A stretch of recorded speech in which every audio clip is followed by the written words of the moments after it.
guys, it's Tragic Glamour here. Happy fall, apparently, because that really crept up on us. I swear, like yesterday was my birthday in May, and now it's fall. Say hi, little. So cute. Say hi to Chewy. He's running. He's like, nope. Hi, babies. So yeah, happy fall. It's November. I have a couple random thoughts I thought that I'd share with people because I thought they might be of some value to someone.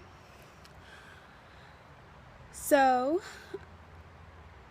today I actually had something new happen, and one of my sets that was promised to be in a magazine got bumped, and I just found out about it.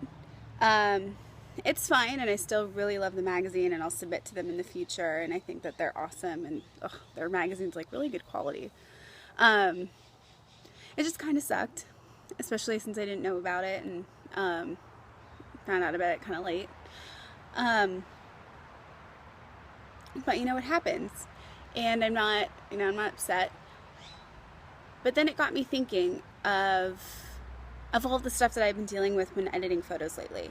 And it's just like all these random thoughts that pop up. And they have to do with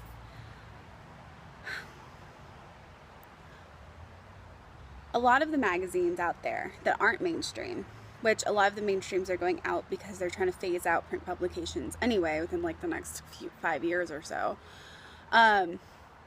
Most of the print publications in Barnes & Noble and mainstream, tattoo, fashion, whatnot, they don't have themes. They just take what's really good quality, what fits their magazine, what has great art, whatever.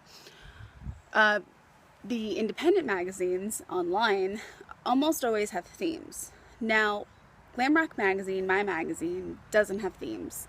But it's because there's all these magazines with themes, and there's no great place to put just more simple fashion photography and whatnot, and that's like my favorite stuff. So that's what I try and give a home to.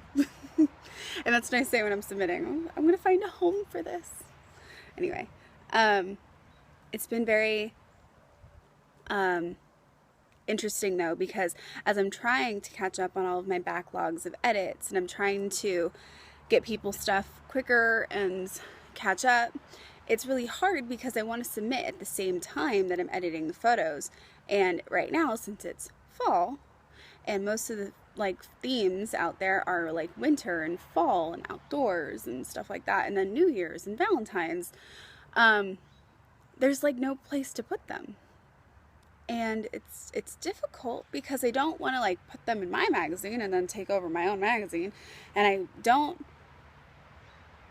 I mean, I can submit them to larger magazines, but unless the girls are practically naked and full of tattoos, then they're probably not going to get in it. So it's really difficult because I'm like, well, where do I put my alt fashion? And that makes it hard because since so many things are themed right now, it makes it so it's like, do I really want to submit these right now, or do I want to hold off and submit them or like, do I want to edit them in like a month or two and submit them, or what? And I don't want to keep people waiting on edits just because of submission stuff. But if I don't submit them, I feel like they don't have as much of a purpose other than being freaking hot photos of a beautiful person.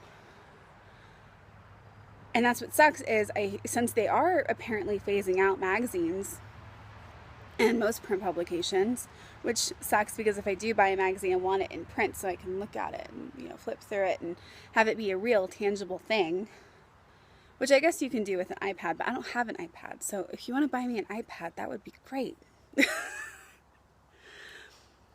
But where am I supposed to put them? I mean, recently I did a freak show series with Mish Monster, and it was, based on the American Horror Story stuff. And instead of trying to pick it up for a publication, what we did was I just released a different freak each week for 4 weeks and did it on Instagram and Facebook. And it kind of became like its own online editorial, which I thought was a pretty good idea. I don't see a lot of people doing that.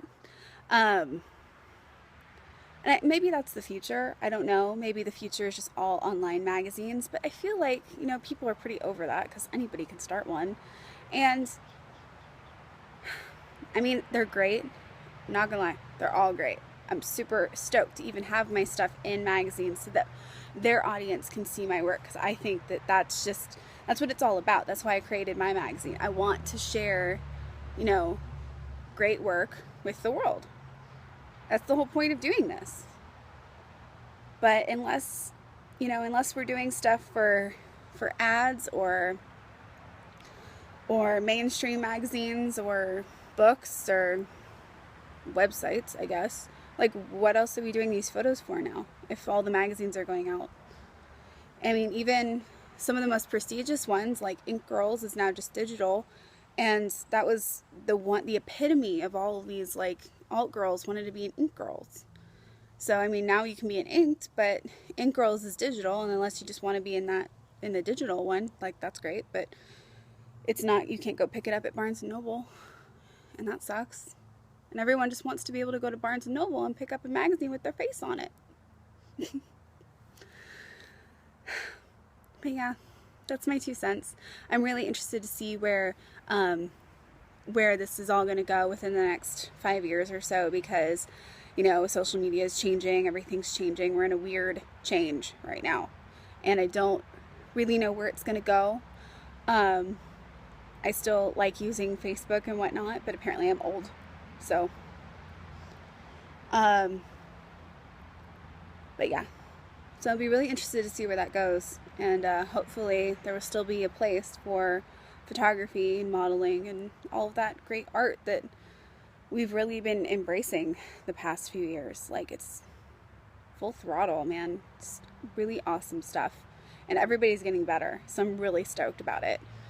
I want to set the bar, like, up here. The bar is going to be, like, way up here, because the bar has been really low before. Like really low. Like way too low. So I'm really stoked that people are really upping their game and making stuff that's, magazine quality and everything like that.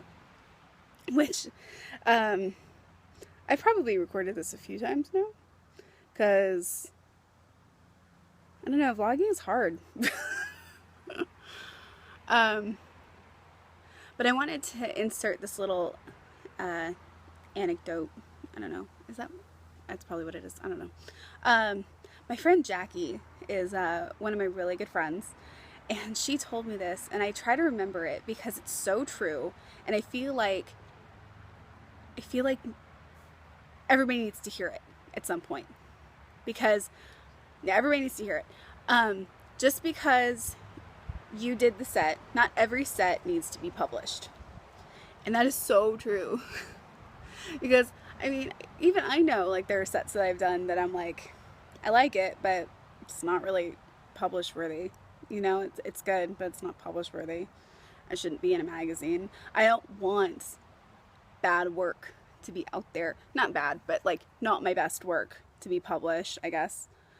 But, a lot of people, like, oh, I did this photo shoot. It's got to be published. It's got to be published. Otherwise, it was pointless. And I'm like, no, it wasn't pointless. It was a beautiful photo. Look at your photo, babies. Sorry. But, I've had a lot of people get really upset about being rejected by magazines and whatnot. But the whole thing is that you shouldn't take it personally, because a lot of these magazines are getting a lot of submissions, and a lot of really good submissions. There's some really amazing artists out there now who, just turn out great stuff every single time. And so your sets are competing with theirs most of the time. And sometimes they get in, sometimes they don't. Maybe that particular theme for that issue didn't have a lot of submissions, and your stuff was some of the best of the submissions, and you got in, and that was great. Or maybe they got so many submissions that you just kind of felt like, just right below and didn't quite get in. But it's never personal. And a lot of people take it really personal. Like, oh crap, like I did this submission for this magazine and I didn't get in, but this girl got in and I don't like her set. And it's like, well, that's great, but like, she got in. So don't hate. It could just be it didn't fit. Maybe it didn't fit. Like when I was doing my magazine more in the past couple years, I would go through submissions and sometimes stuff just didn't fit. Like it was good or I liked it, but it didn't fit the magazine. It didn't fit the style I was going for. It didn't fit the vision I wanted it to be. Maybe it wasn't quite at the quality I wanted it. You know, maybe the girl's posing was all off. Maybe the lighting was off. Like, it doesn't necessarily mean it's bad. It just means it doesn't fit. And that's okay. And all you can do is either submit it to other magazines, because the girls who get in these magazines, let me tell you, being a person who has a magazine and has seen how people submit, they submit ruthlessly and they submit like all the time. I had people get into my magazine who I didn't think had who I thought had potential, but I didn't really love the photo sets. But the way that they worded their emails and the persistence that they put into submitting to me made me want to put them in there. So if you want to be in a magazine, you have to ruthlessly submit. You have to get yourself out there. It is hard work, and it's like a full-time job on top of whatever your full-time or like multiple jobs are. Like modeling and submitting and getting in and getting your name out there is a full-time job. So the people who submit to like one magazine, don't get in and want to cry about it, well, the girl who got into all these magazines who maybe isn't as pretty as you, she probably did a bunch of photo shoots and submitted them all over, or she did one photo shoot and submitted it all over. You know, you really have to work for it. You really do. So that's just my 2 cents. Work hard. Get your name out there. Be a boss. But yeah, I'm going to be really interested to see where this goes in 5 years. Hopefully, instead of the alt industry, I will be working with celebrities and fashion houses and doing advertisements, marketing, and all that stuff. That's like my jam. That's my favorite stuff. So that's what I'm hoping. Hopefully magazines don't phase out. I really like them. As well as like CDs and DVDs. Those are still relevant too. Just the other day I wanted to watch Hocus Pocus and it wasn't on Netflix, but I had the DVD, so everything was okay. So maybe things shouldn't be completely digital, you know? Anyway, I'm at Tragic Glamour. You can check me out on Instagram, see all my photos on Instagram at Tragic Glamour. Check out my Facebook, facebook.com/tragicglamourphoto, and subscribe to my channel. I have lots of behind the scenes, and sometimes I do these vlogs, and I like to just, you know, put out my 2 cents. Sometimes it's helpful for people wanting to do modeling in the industry or whatever they want to do. Sometimes people find it interesting. Sometimes people want to tell me to go kill myself, and that's how the internet works. So, bye guys.